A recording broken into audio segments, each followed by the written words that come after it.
Hay un texto que fue escrito hace 2400 años, en el corazón del imperio más poderoso del mundo antiguo, que predijo con una precisión que todavía asombra a los historiadores que todos los grandes dioses de Babilonia caerían al polvo.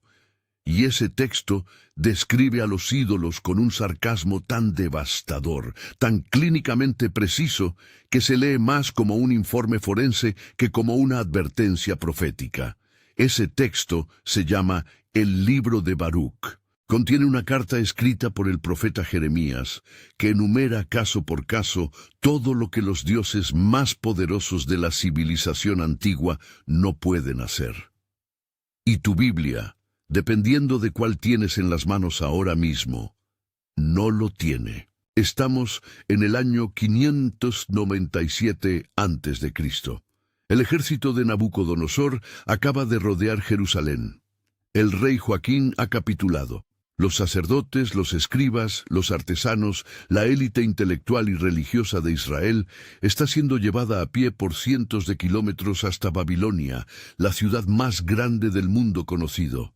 La tierra que Dios les había prometido se queda atrás. El templo sigue en pie, pero el pueblo sabe que la catástrofe está cerca. Y en medio de ese desplazamiento forzado, alguien necesita escribir lo que significa todo esto. Alguien necesita dar al pueblo algo que los dioses de Babilonia no van a poder quitarles. Ese hombre era Baruch ben Neria. No era un profeta en el sentido tradicional. No hablaba en visiones ni recibía mensajes directamente del cielo. Era un escriba, el secretario personal del profeta Jeremías, el hombre que ponía por escrito las palabras de uno de los mensajeros más importantes de Dios en el Antiguo Testamento. Pero en el exilio, en el territorio del imperio que pensaba haber vencido al Dios de Israel, Baruch tomó su pluma y escribió algo que ningún imperio estaba preparado para escuchar, que todos sus dioses eran mentira, y que la evidencia de eso era visible para cualquiera que tuviera ojos para ver. Si estás buscando las verdades que tu Biblia normalmente no enseña, suscríbete a este canal ahora mismo. Esto es exactamente el tipo de revelación bíblica profunda que encontrarás aquí, cada semana. Baruch ben Neria aparece en la Escritura por primera vez en Jeremías 36:4, donde el profeta le dicta un rollo completo de sus palabras para que Baruch lo lea en el templo delante del pueblo. Jeremías 36:10 describe cómo Baruch cumplió ese encargo con exactitud y valentía, leyendo en voz alta el mensaje de juicio en el templo mismo, en el año del ayuno, cuando la ciudad entera estaba reunida. Era el guardián de las palabras de Jeremías, el hombre responsable de preservar el mensaje profético en el momento más oscuro de la historia de Israel. Sin Baruch, muchas de las palabras de Jeremías nunca hubieran sobrevivido hasta nuestros días. Ahora bien, lo que la mayoría nunca te cuenta sobre este libro es lo siguiente. El libro de Baruch no es un texto oscuro inventado en la Edad Media. Formó parte de la Septuaginta, la traducción griega del Antiguo Testamento, la Biblia que los judíos de la diáspora usaban en el siglo I, la misma que los apóstoles citaban cuando referenciaban las Escrituras. Padres de la Iglesia como Clemente de Alejandría, Orígenes y Atanasio lo reconocían como parte de las Escrituras sagradas. El Concilio de Hipona en el año 393 y el Concilio de Cartago en el 397 lo incluyeron en el canon. Sigue siendo parte de la Biblia católica y ortodoxa hasta este momento. Imagina lo que era vivir en Babilonia como israelita deportado. Está rodeado de templos monumentales, dedicados a Marduk, Ishtar, Nabu, dioses con estatuas de oro y plata del tamaño de un hombre, llevadas en procesiones solemnes por las avenidas principales de la ciudad más grande del mundo conocido. El imperio babilónico creía que sus dioses habían derrotado al Dios de Israel en batalla cósmica. El pueblo conquistado tenía que presenciar esos rituales todos los días, sentir el peso de un sistema religioso que declaraba con cada procesión: mira quiénes ganaron, mira cuáles son los dioses verdaderos. Esa presión no era solo política, era espiritual, era diseñada para romper la fe. El libro de Baruc está compuesto por 6 capítulos que contienen 3 géneros literarios completamente distintos. Los 2 primeros capítulos tienen una oración de confesión profunda, el pueblo reconociendo su pecado y pidiendo la misericordia de Dios. Los capítulos 3 y 4 contienen un poema de sabiduría extraordinario que conecta con el prólogo del Evangelio de Juan, de maneras que muchos teólogos nunca han tenido la oportunidad de estudiar. Y el capítulo 6 es algo completamente diferente, una carta entera atribuida al profeta Jeremías, diseñada específicamente para vacunar al pueblo contra la idolatría antes de que la seducción visual de Babilonia pudiera hacer efecto. Algo dentro de ti sabe que lo que estás a punto de escuchar importa. No llegaste a este video por accidente. La información correcta llega a las personas correctas en el momento correcto. El libro de Baruc lleva 2400 años esperando ser leído. Fue removido de millones de Biblias hace 5 siglos y está llegando a tus oídos exactamente hoy. Quédate hasta el final de este video, porque lo que Baruc escribió sobre los ídolos en Babilonia tiene todo que ver con lo que el mundo te está ofreciendo ahora mismo, y la pregunta de por qué Lutero lo removió tiene una respuesta que ningún seminario protestante pondrá en el primer lugar de su currículum. Si esto está tocando algo en tu espíritu ahora mismo, escribe en los comentarios: acepto a Jesucristo como mi Señor y Salvador. Esta es la verdad de la que el mundo prefiere que no hables. La relación entre Baruc y Jeremías es uno de los vínculos más significativos del Antiguo Testamento, y entenderla cambia la forma en que lees el libro que lleva el nombre de Baruc. Jeremías 36 describe cómo el rey Joacim, al escuchar el rollo que Baruc había leído, lo tomó y lo cortó con un cuchillo de escriba, sección por sección, hasta quemarlo completamente en el brasero. Cada vez que un asistente terminaba de leer 3 o 4 columnas, el rey lo cortaba y lo arrojaba al fuego. La respuesta de Jeremías ante ese acto de destrucción deliberada fue inmediata. Dictó todo el rollo de nuevo, con más palabras todavía. Y quien lo volvió a escribir, palabra por palabra, fue Baruc. En el año 586 a.C., lo que el pueblo temía finalmente ocurrió. Jerusalén cayó.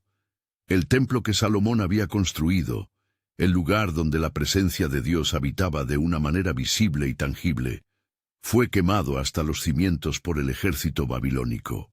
Los muros de la ciudad fueron derribados. El arca desapareció de la historia. El sacerdocio fue dispersado. Todo lo que el pueblo identificaba como señal de la presencia y la protección de Dios fue destruido o llevado a Babilonia. Baruc estaba ahí para verlo, o estaba ya en el exilio recibiendo noticias de la catástrofe. Lo que llega al libro de Baruc no es la voz de alguien que escribió desde una distancia segura. Es la voz de alguien que cargó ese peso en su propio cuerpo. ¿Por qué Baruc escribió desde el exilio? ¿Qué urgencia lo empujó a componer este texto en territorio extranjero, rodeado de un imperio que adoraba a dioses falsos? La respuesta está en las primeras líneas del libro. Baruc 1:3 describe cómo Baruc leyó el rollo en voz alta delante del rey Jeconías y de toda la asamblea del pueblo que vivía en Babilonia. Era una lectura litúrgica, un acto de adoración comunitaria realizado en tierra de conquista. El pueblo necesitaba recordar quiénes eran, por qué estaban donde estaban, ya que Dios seguían siendo leales, a pesar de todo lo que habían perdido. El libro de Baruc fue esa respuesta. La oración de confesión que abre el libro de Baruc, en los capítulos 1 y 2, es uno de los textos de arrepentimiento más honestos y maduros de todo el Antiguo Testamento. Al Señor nuestro Dios pertenece la justicia, a nosotros el rubor en el rostro, dice Baruc 1:15. No hay excusas, no hay culpa distribuida, no hay defensas teológicas de por qué el pueblo merecía algo diferente. El texto reconoce directamente que la catástrofe del exilio llegó como consecuencia de haber abandonado a Dios, de no escuchar a los profetas, de perseguir a otros dioses. Es una confesión que la mayoría de los creyentes del siglo XXI nunca ha tenido la oportunidad de leer, y que responde preguntas sobre el sufrimiento que los sermones normales rara vez tocan. Pero eso es solo el principio del libro. Lo que viene en el capítulo 6 es diferente, radicalmente diferente. El capítulo 1 habla desde la herida del exilio. El capítulo 3 busca la sabiduría en medio de la oscuridad. El capítulo 5 promete restauración. Pero el capítulo 6, la carta de Jeremías, no es oración, ni poesía, ni promesa. Es una disección sistemática, quirúrgica, con una ironía tan precisa que hace que cada ídolo de la historia humana quede expuesto con la misma lógica. Y ese capítulo está esperando en la parte del libro que millones de Biblias no tienen. Si este contenido está abriendo tus ojos a lo que las Escrituras realmente contienen, dale like a este video ahora mismo. No por nosotros, para que esta revelación llegue a alguien más que la necesita hoy. La carta de Jeremías es el capítulo 6 del libro de Baruc y está presentada como una carta enviada por el profeta Jeremías al pueblo de Israel justo antes de que comenzara su viaje a Babilonia. Baruc 6:1 lo establece directamente. Esta es una copia de la carta que Jeremías envió a los que iban a ser llevados cautivos a Babilonia. El contenido de la carta tiene un único propósito declarado desde la primera línea: proteger la fe del pueblo antes de que llegaran al corazón del sistema de idolatría más sofisticado y visualmente impresionante del mundo antiguo. Y el método que Jeremías usa para lograr ese propósito no es la amenaza ni el decreto, es algo mucho más efectivo: el ridículo inteligente. Imagina ser parte de esa columna de deportados marchando hacia Babilonia.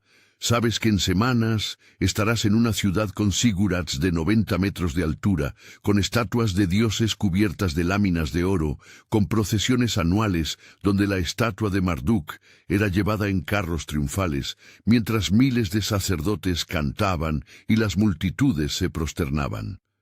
El aparato religioso babilónico era un diseño de ingeniería psicológica. Estaba calculado para impresionar, para convencer, para doblar la voluntad de los que llegaban de afuera y veían el espectáculo por primera vez.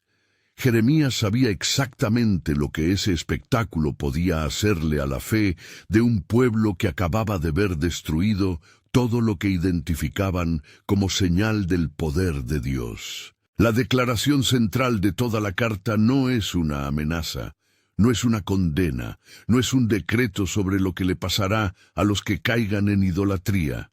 Es algo más interesante, más estratégico, es una instrucción de percepción. Baruc 6:3 dice con claridad: cuando los vean llevados en hombros por la gente, no les tengan miedo. El texto no dice que sean peligrosos, no dice que sean poderosos. Reconoce que serán impresionantes, que parecerán dignos de adoración. Y Jeremías adelanta la respuesta antes de que esa ilusión pueda instalarse en la mente del pueblo. La carta entera es una desmontaje, pieza por pieza, de por qué lo que parece poderoso no lo es. La mayoría asume que la idolatría era un problema de pueblos primitivos e ingenuos, que confundían una estatua con un Dios verdadero. Pero eso es una lectura que subestima lo que Baruc está enfrentando. Los babilonios no eran ingenuos. Tenían una teología elaborada, rituales de altísima precisión, una cosmología que explicaba el orden del universo. La carta de Jeremías no ataca la ingenuidad, ataca la seducción del poder visible. Baruch 6.4 describe los ídolos como objetos que son cubiertos de oro y plata por los sacerdotes, que son vestidos con ropas de lino, que son llevados en procesión solemne. La seducción no era teológica, era visual. Era la atracción de lo que parece tener poder cuando el poder de Dios se siente lejos. No pueden hablar. Baruch 6.8. No pueden oír. Baruch 6.9.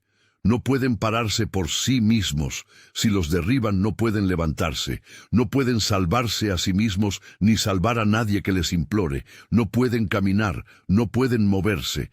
Tienen lengua pulida por el artesano, una lengua que no ha pronunciado una sola sílaba en toda su existencia.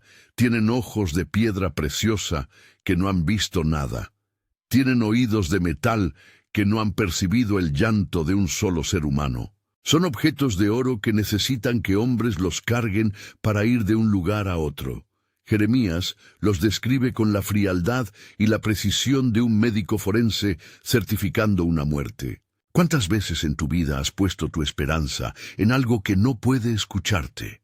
En algo que brilla y da apariencia de poder, pero no responde cuando lo necesitas de verdad.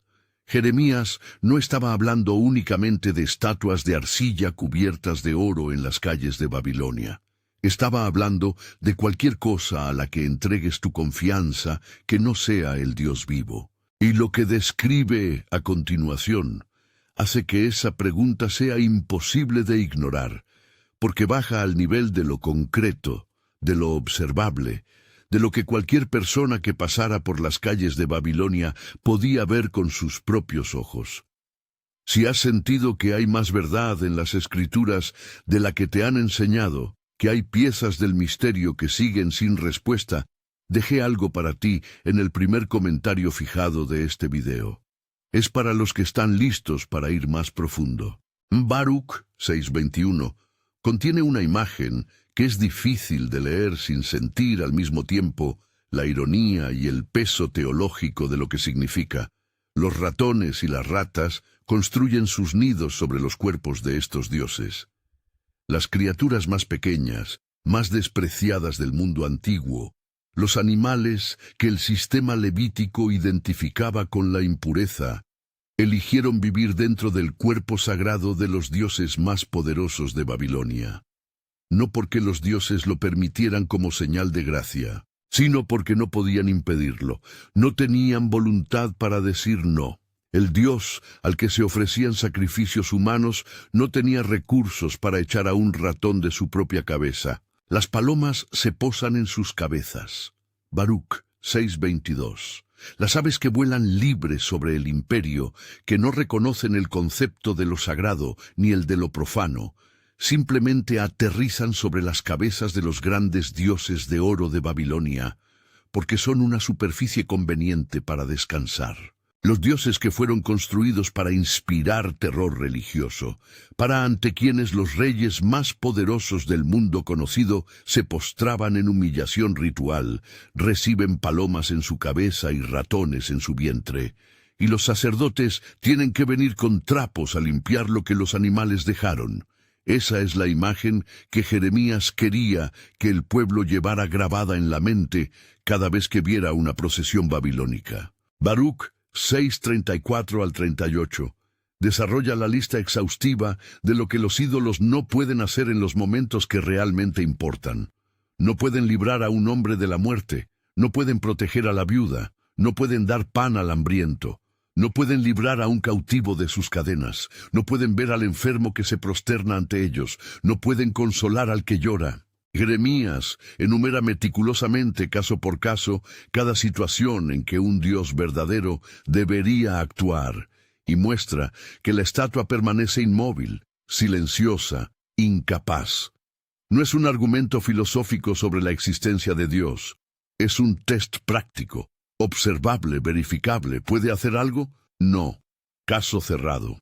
La conclusión de la carta en Baruch 6:73 ejecuta la inversión final de toda la lógica del poder en el mundo antiguo. Mejor es un hombre justo que no tenga ídolos, porque quedará libre de la vergüenza. No el imperio más poderoso de la tierra, no el rey con más oro, no el templo más grande, ni el sacerdocio más elaborado. Un hombre justo que no tiene ningún ídolo tiene más poder real que toda la estructura religiosa del imperio babilónico combinada. Esa es la inversión que Jeremías quería que el pueblo llevara grabada en la mente cuando viera las procesiones de Marduk. El más humilde de los siervos de Dios tiene más valor que todos los dioses de Babilonia juntos. ¿Y qué pasó con Babilonia? Si la carta de Jeremías declaró que los imperios que adoraban ídolos caerían, si el libro de Baruch afirmó que el poder de esos dioses era ilusorio, ¿se cumplió esa declaración o quedó como retórica religiosa que el tiempo olvidó? Lo que sucedió a continuación es uno de los cumplimientos proféticos más documentados de toda la historia antigua, y la evidencia de ese cumplimiento no está solo en la Biblia. Está en un cilindro de arcilla de 22 centímetros que se puede ver en un museo en Londres. La profecía central del libro de Baruch no está formulada como una predicción con fecha. Está formulada como una certeza teológica que fluye directamente de lo que los ídolos son. Un dios que las ratas usan como nido no puede sostener un imperio. Un Dios que necesita ser cargado en hombros no puede cargar a una nación. Un Dios que no puede expulsar a las palomas de su propia cabeza, no puede expulsar a los ejércitos enemigos de las fronteras de sus adoradores. La caída de Babilonia no era una predicción sobrenatural misteriosa. Era la consecuencia lógica de haber construido todo un sistema de poder sobre una mentira. En el año 539 a.C., exactamente como Baruch, y antes de él, Isaías en los capítulos 44 y 45 habían declarado: Babilonia cayó. Ciro el Grande, rey de Persia, tomó la ciudad que se consideraba inexpugnable en una noche, casi sin resistencia. Las crónicas babilónicas, documentos del propio imperio, no de fuentes bíblicas, confirman que las puertas de Babilonia se abrieron sin una batalla significativa. El pueblo que había estado en cautiverio durante décadas fue liberado, y el decreto de Ciro del año 538 a.C., que se conserva en el registro histórico, les permitió regresar a su tierra. En 1879, arqueólogos británicos encontraron en las ruinas de Babilonia un cilindro de arcilla de unos 22 centímetros, cubierto de inscripciones en el idioma acadio. Es conocido como el cilindro de Ciro, y hoy se encuentra en el Museo Británico de Londres. Ese cilindro describe, en las propias palabras de Ciro el Grande, la toma pacífica de Babilonia y la liberación de los pueblos que habían sido deportados por los reyes babilónicos. Lo que el libro de Baruch y los profetas hebreos declararon desde el exilio tiene respaldo arqueológico verificable e independiente. Los dioses de Babilonia cayeron exactamente como el texto que tu Biblia no tiene había dicho que ocurriría. El cumplimiento más inmediato de lo que Baruch describía en la vida cotidiana del exilio está en Daniel capítulo 3, en la historia de Sadrach, Mesach y Abednego. 3 jóvenes judíos deportados, formados en la corte de Nabucodonosor, que se negaron a postrarse ante la estatua de oro de 90 pies de altura que el rey había mandado construir. El rey que llevó al pueblo al exilio, que pensaba que sus dioses habían demostrado su superioridad al vencer a Israel, construyó un ídolo de proporciones épicas y ordenó que todos lo adoraran. Esos 3 hombres eligieron el horno ardiente antes que inclinar la rodilla, y eso es exactamente lo que la carta de Jeremías había preparado al pueblo para hacer. Sadrach, Mesach, Abednego entraron al horno y salieron, y el único poder que ardió esa tarde fue el del decreto del rey. La estatua siguió de pie en la llanura de Dura. El horno siguió encendido. Pero el rey Nabucodonosor, el más poderoso del mundo conocido en ese momento, tuvo que reconocer públicamente delante de toda su corte que el Dios de esos tres hombres era más real que cualquier Dios que él hubiera adorado. Eso es lo que el libro de Baruch profetizó. Eso es lo que Daniel registró que ocurrió.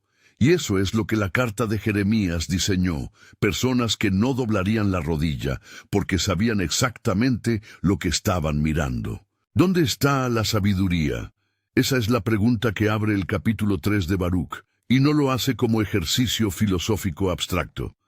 Lo hace como un grito desde el exilio, desde el fondo de la derrota histórica. Si el pueblo que Dios llamó como suyo está en cautiverio, si el templo está en ruinas, si todo lo que señalaba a la presencia de Dios fue destruido o llevado por el enemigo, entonces, ¿dónde quedó la sabiduría? La sabiduría que Dios ofreció a través de los profetas y que el pueblo rechazó generación tras generación. ¿Dónde se encuentra ahora en el centro del imperio que los venció? Baruch 3:10 formula una pregunta que corta. Israel, ¿por qué estás en tierra de enemigos? ¿Por qué has envejecido en tierra extraña? No es una acusación de juicio, es una pregunta genuina sobre la consecuencia de haber abandonado el camino de la sabiduría. Lo que sigue es un recorrido extraordinario por la historia del mundo, mostrando que los grandes, los poderosos, los constructores de imperios buscaron la sabiduría y no pudieron encontrarla. Los príncipes de las naciones, los que acumularon plata y oro, los que dominaron ejércitos, los que construyeron civilizaciones, todos ellos, sin excepción, llegaron al final de sus vidas sin haber encontrado lo que realmente importaba. Baruch 3:15 al 21 es uno de los pasajes más melancólicos de toda la Escritura, porque describe con precisión la búsqueda fallida de los poderosos, aquellos que acumularon plata y dedicaron su vida a conseguirla, los que trabajaron en plata e investigaron sobre ella con obsesión. Los artesanos del metal, los arquitectos del poder, los constructores de imperios, todos ellos, a su manera, buscaron la sabiduría en lo que podía acumularse, en lo que podía verse, en lo que podía demostrarse con monumentos y ejércitos. Y no la encontraron. No porque no fueran inteligentes, sino porque buscaron en el único lugar donde la sabiduría no puede estar, en el poder humano. Baruch 3:36 al 37 es el centro teológico de todo el libro, y es uno de los versículos más significativos de los textos que la mayoría de los protestantes nunca leyó. Dios lo descubrió todo con su inteligencia, lo entregó a Israel, su siervo. La sabiduría que los imperios más poderosos de la historia buscaron sin encontrar fue dada gratuitamente al pueblo que en ese momento estaba en cautiverio, aparentemente derrotado, aparentemente abandonado por su Dios, no como recompensa por méritos, no como resultado de un descubrimiento humano, como regalo de parte de Dios. El pueblo en el exilio tenía acceso a algo que Nabucodonosor, con todo su oro y todo su poder, nunca pudo comprar. Y entonces Baruch 4:1 hace una identificación que conecta directamente con lo que el Nuevo Testamento enseñará siglos más tarde. Ella es el libro de los mandamientos de Dios, la ley que subsiste para siempre. La sabiduría es identificada con la Torá, la revelación escrita de Dios entregada a Israel. Esta identificación no es una metáfora poética casual. Es la misma conexión teológica que Juan 1:1 establece cuando afirma que en el principio era el Verbo, y el Verbo estaba con Dios, y el Verbo era Dios. El hilo que va de Baruch al prólogo del Evangelio de Juan no es accidental. Es el mismo Espíritu hablando a través de siglos y a través de textos que muchos creyentes nunca han tenido la oportunidad de leer juntos. Y si la decisión que removió este libro de tu Biblia hace 500 años cortó también el hilo de conexiones teológicas entre el Antiguo Testamento y el Nuevo.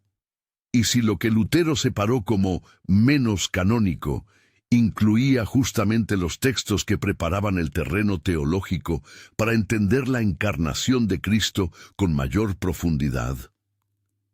Lo que viene a continuación sobre la Reforma Protestante incomoda a personas en ambos lados del debate. Pero el registro histórico existe y merece ser leído sin filtros. Baruch 3:38. Anticipa algo que el pueblo en el exilio necesitaba escuchar con urgencia y que los padres de la Iglesia citarán siglos después como referencia profética a Cristo. Después de esto, apareció en la tierra y convivió con los hombres. Clemente de Roma, Orígenes, Ambrosio de Milán, todos ellos vieron en este versículo de Baruch una anticipación de lo que Juan 1:14 afirmaría después. El Verbo se hizo carne y habitó entre nosotros. La sabiduría que el libro del exilio describe bajando a convivir con los hombres es el mismo Logos que el Evangelio de Juan declara que se hizo carne. El libro del cautiverio babilónico anticipó la encarnación. Después de la confesión, después de la búsqueda de la sabiduría, después de la demolición sistemática de los ídolos, Baruch no termina en la oscuridad del exilio. Lo que llega en los capítulos 4 y 5 invierte completamente la energía de todo lo que se leyó antes. Las lamentaciones se convierten en promesas directas. La derrota aparente se convierte en certeza de restauración. Y la razón de ese cambio no es que las circunstancias hayan mejorado. El pueblo todavía está en cautiverio cuando estas palabras son escritas. El cambio viene de algo que no depende de las circunstancias, la naturaleza del Dios que prometió. Jerusalén, quítate el vestido de luto y de miseria. Baruch 5:1, escrito cuando Jerusalén estaba en ruinas, cuando el templo era escombros, cuando los sacerdotes estaban dispersados y los muros de la ciudad eran rubble.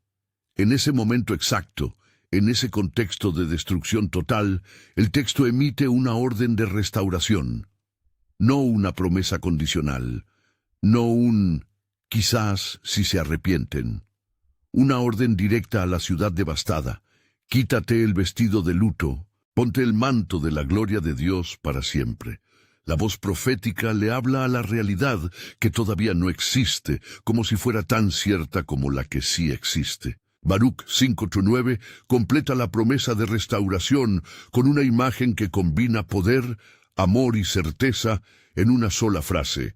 Porque Dios llevará a Israel con alegría a la luz de su gloria, con la misericordia y la justicia que vienen de Él. No hay resignación en este versículo. No hay sobreviviremos si tenemos suerte. El regreso del exilio será conducido por Dios mismo. Será marcado por alegría y estará envuelto en la luz de su gloria. El mismo Dios que el pueblo pensó que los había abandonado, será el que tome la iniciativa del regreso y los lleve de vuelta personalmente, como un pastor que va a buscar las ovejas perdidas. Si en este momento de tu vida el exilio se siente real, si te has alejado de Dios, si las circunstancias te han alejado de lo que creías cierto, si hay algo que sientes que se perdió y no sabes si puede volver, estas palabras de Baruch no son historia antigua. Fueron escritas en el corazón del cautiverio para que alguien como tú, en un momento como este, no dejara de creer que la restauración es posible. El Dios que prometió llevar a Israel de vuelta con alegría es el mismo Dios que conoces. Y lo que viene a continuación responde la pregunta que ya te estás haciendo. El cumplimiento de Baruch, capítulo 5, tiene dimensiones que van más allá del retorno histórico de los israelitas en el siglo V antes de Cristo. Los padres de la Iglesia y los teólogos medievales vieron en esa restauración un patrón que apunta hacia el futuro escatológico, una anticipación del cumplimiento final que el Apocalipsis describe como la nueva Jerusalén descendiendo del cielo. Baruch 5.1 y Apocalipsis 21.2 hablan el mismo lenguaje, una ciudad vestida de gloria, restaurada, preparada como una novia para su Señor. El exilio babilónico fue el primer patrón. El cumplimiento del siglo V fue la primera capa. Lo que Apocalipsis describe es la capa final del mismo texto profético. ¿Por qué Martín Lutero, un monje agustino alemán del siglo XVI, tomó la decisión de remover el libro de Baruch junto con otros 6 libros de las Biblias que produjo?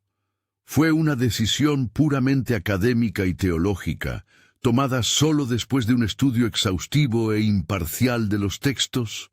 ¿O había algo más en esa decisión, algo que los libros de historia de la Reforma raramente colocan en el primer plano? La respuesta requiere entender una diferencia fundamental en la historia de la Biblia que existía desde siglos antes de Lutero, y que él eligió resolver de una manera muy específica, en un momento muy específico, por razones que no eran solo teológicas. La mayoría de los protestantes crece escuchando que la Biblia católica agregó libros extra a la Escritura, como si la versión más larga fuera la alterada.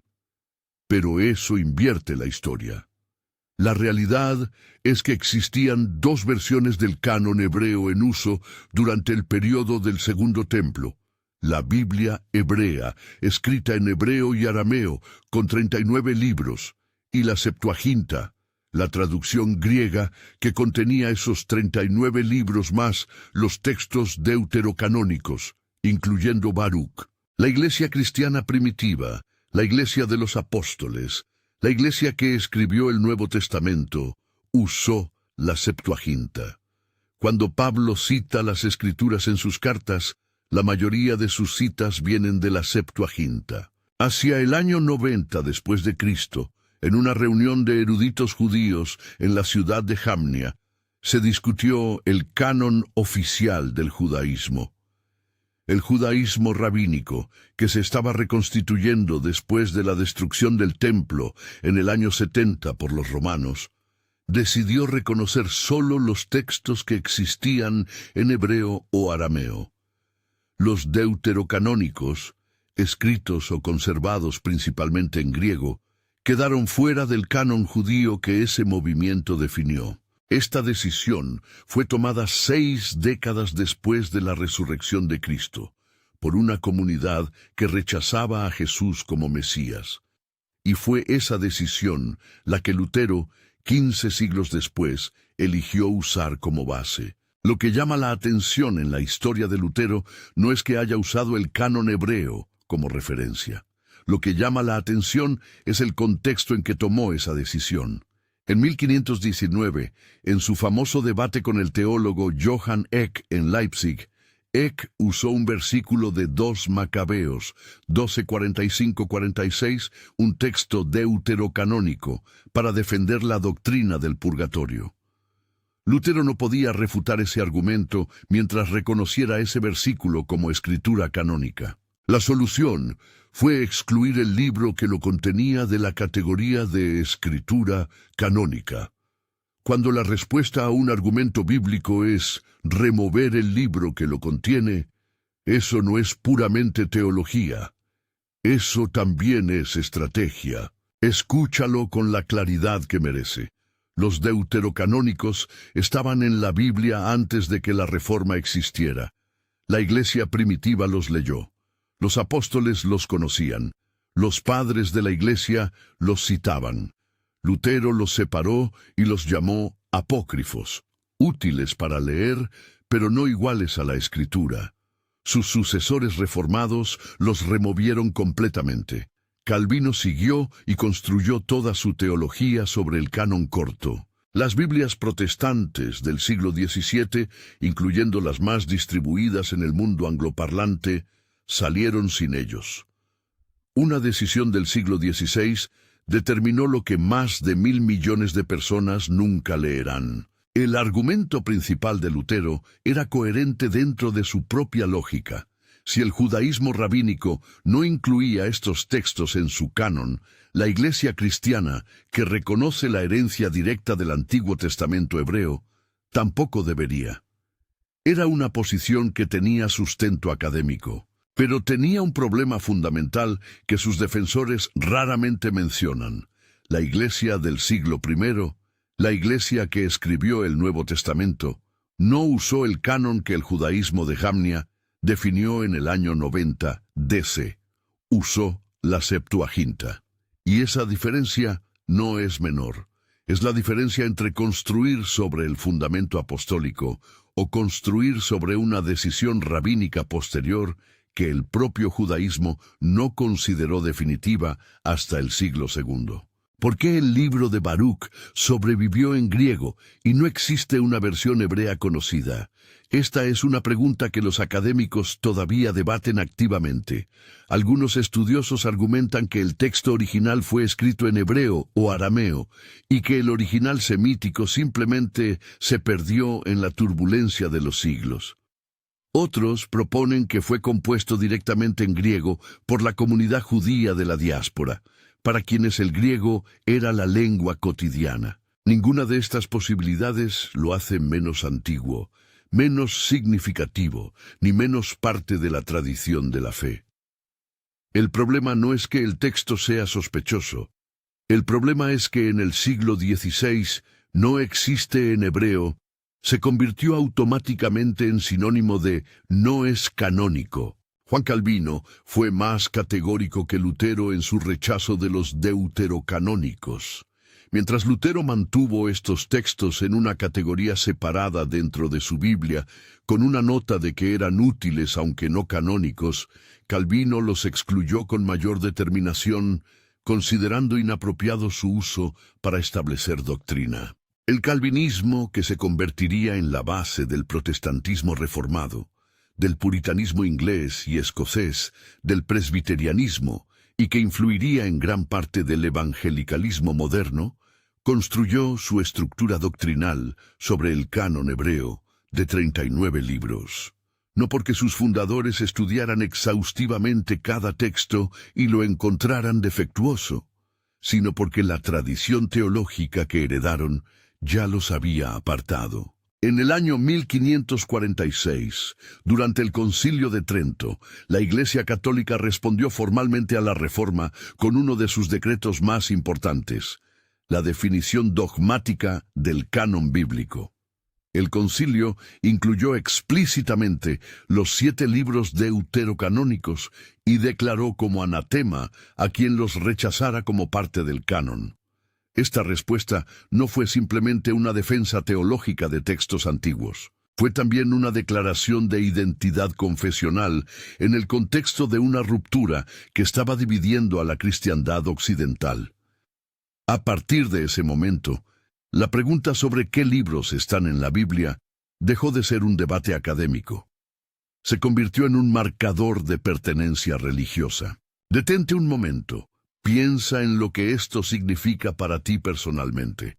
Si llevas años leyendo la Biblia, estudiando las Escrituras, buscando la voluntad de Dios en su palabra, y hay un texto que fue leído en las primeras iglesias, que los apóstoles conocían, que los padres de la iglesia citaban, que contiene una de las sátiras más poderosas sobre la idolatría jamás escritas, una de las anticipaciones más claras de la encarnación de Cristo en el Antiguo Testamento, y una de las promesas de restauración más hermosas de toda la Escritura, y ese texto no está en tu Biblia porque un debate teológico-político del siglo XVI lo colocó en el lado equivocado de una línea divisoria que tú nunca trazaste. Eso cambió lo que tienes acceso a leer. Lo que la historia oficial de la Reforma raramente coloca en primer plano es que la decisión de Lutero de usar el canon hebreo resolvió simultáneamente un problema teológico y un problema estratégico. En el debate de Leipzig, el texto de 2 Macabeos había dejado a Lutero en una posición difícil, Más tarde, varios textos deuterocanónicos eran usados por la teología católica para defender prácticas que Lutero rechazaba. Quitarlos del canon no solo era una decisión sobre cuáles textos eran auténticos, era también limpiar el terreno doctrinal de argumentos que la Reforma no quería tener que responder. La Reforma necesitaba diferenciarse de Roma en todos los niveles posibles. El canon fue uno de esos niveles. Las consecuencias de esa decisión son inmensas y concretas. Hoy, aproximadamente 800 millones de protestantes en el mundo tienen Biblias que no contienen el libro de Baruch, ni la carta de Jeremías, ni los otros textos deuterocanónicos. Millones de personas que estudian la Biblia con seriedad y dedicación nunca han leído la descripción que Jeremías hace de los ídolos. Nunca han encontrado la promesa de Baruch 5 sobre la restauración con alegría. Nunca han estudiado la conexión entre Baruch 3 y el prólogo del Evangelio de Juan. Una decisión tomada en el calor de un conflicto del siglo XVI sigue determinando los límites del conocimiento bíblico de la mayoría de los creyentes en el siglo XXI. ¿Qué hace el creyente de hoy con esta información? No se trata de elegir un bando entre catolicismo y protestantismo. Se trata de entender que la Biblia que tienes en las manos es el resultado de decisiones históricas, tomadas por seres humanos, en contextos específicos, con presiones específicas que no siempre fueron puramente espirituales. Eso no disminuye la autoridad de la Escritura que reconoces como canónica, pero abre la pregunta honesta de si hay textos que Dios usó para hablar a su pueblo, que los primeros creyentes leyeron y veneraron, que están documentados en la historia de la Iglesia y que merecen al menos ser leídos y estudiados con atención. Y ahora la pregunta más urgente que el debate sobre el canon, más urgente que las decisiones de los concilios, más urgente que lo que Calvino argumentó o lo que Lutero eligió. Los ídolos siguen existiendo, siguen siendo exactamente lo que Jeremías describió en la carta que tu Biblia no tiene, objetos de poder aparente que no pueden hablar, no pueden escuchar, no pueden salvarte cuando más los necesitas, solo que ahora no son de oro y plata en los templos de Babilonia. Son de pantalla, de datos, de saldo en cuenta, de validación digital, y son igual de mudos cuando el horno se enciende. Piensa en la cuenta bancaria que revisas cada mañana antes de orar, en los seguidores en redes sociales que cuentas como señal de que tu vida vale algo, en el trabajo que defines como tu identidad completa, en la relación a la que le das el poder de determinar si mereces amor. Baruch 6:34 dijo: «Los ídolos no pueden librar a un hombre del rey ni de la guerra». En el siglo XXI, los ídolos no pueden darte paz cuando el diagnóstico médico es malo. No pueden darte sentido cuando el éxito que perseguiste finalmente llega y se siente vacío. No pueden responderte cuando lo único que necesitas es que algo o alguien responda. La ironía que Jeremías escribió no ha envejecido ni un año. Lo que describía, objetos que brillan pero no pueden escuchar, que tienen la apariencia del poder pero no pueden actuar cuando la situación de verdad lo demanda, no es una descripción de estatuas de arcilla en la Babilonia del siglo VI antes de Cristo. Es una descripción de cualquier sistema al que le asignas el poder de darte lo que solo Dios puede dar. El dinero puede darte comodidad, pero no puede darte paz en la oscuridad de las 3 de la mañana.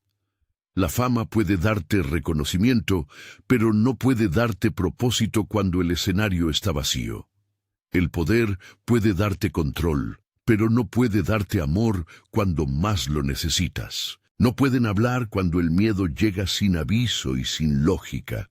No pueden cargar el peso de lo que perdiste, de lo que rompiste, de lo que no puedes reparar solo. No pueden darte la respuesta a las preguntas que te haces cuando nadie te está mirando. ¿Por qué yo? ¿Por qué esto? ¿Por qué ahora?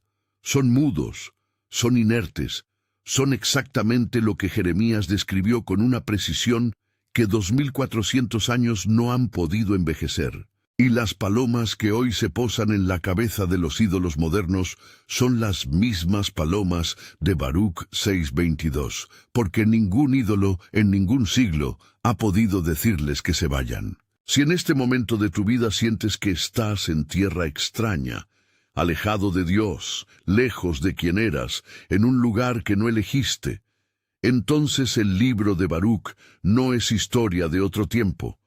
Es una carta escrita específicamente para ese lugar. Baruch escribió desde el exilio, para gente en el exilio, con la certeza de que el exilio no era el final de la historia. Y la oración del capítulo 1. Señor, nos hemos rebelado, hemos seguido nuestros propios caminos y merecemos lo que está ocurriendo. Es la oración más honesta que alguien en ese lugar puede orar. No porque condene, sino porque abre la puerta que el orgullo mantiene cerrada. La decisión de Lutero en el siglo XVI removió el libro de Baruch de millones de Biblias, pero no pudo removerlo de la historia de la Iglesia. No pudo removerlo de la Biblia católica, ni de la ortodoxa, ni de los manuscritos de los padres de la Iglesia, que lo citaron durante más de un milenio antes de que la Reforma existiera. No pudo borrar la promesa de Baruch 5:9 del registro de lo que Dios declaró sobre los suyos. No pudo cancelar la conexión entre Baruch 3 y Juan 1. No pudo hacer que la carta de Jeremías sea menos cierta sobre los ídolos de cualquier siglo. Lo que fue apartado por una decisión humana no deja de ser verdad. Y el hecho de que este texto haya llegado a tus oídos hoy, a través de siglos de debates, concilios, reformas y traducciones, no es accidente. Dios preserva lo que quiere que encuentres en el momento en que necesitas encontrarlo. Si llegaste hasta el final, escribe en los comentarios: Jesús, estoy listo. He puesto otro video en tu pantalla ahora mismo. Tu siguiente paso en este camino. Gracias por estar aquí y nos vemos en el próximo video.